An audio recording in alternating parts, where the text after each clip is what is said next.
Polres Langsa berhasil mengamankan seorang residivis kasus narkoba yang pernah mendekam di Lapas Kelas 2A Jakarta selama 13 tahun dan kini kembali diamankan karena membawa lebih dari 10 kg sabu.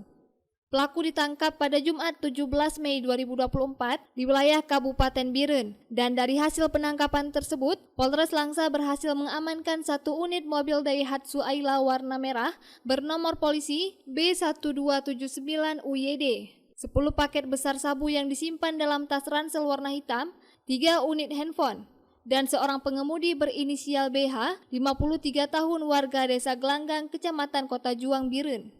Kapolres Langsa AKBP Andi Rahmansyah mengatakan, saat dilakukan interogasi, tersangka mengaku bahwa masih ada pelaku lainnya berinisial YS yang diduga terlibat sebagai perantara jual beli sabu.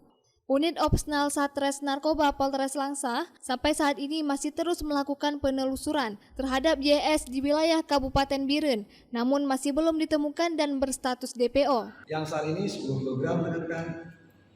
Dia 10 kg. Tapi kalau berat bed buntunya 10.550 gram, karena kan ada berat plastik kan. Ancaman hukuman mati, seumur hidup, maksimal 20 tahun, minimal 6 tahun.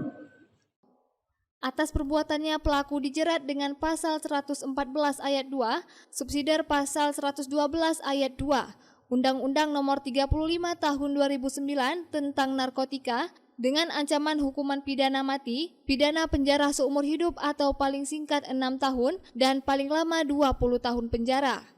Dari Langsa, Selinovita melaporkan untuk Puja TV Aceh.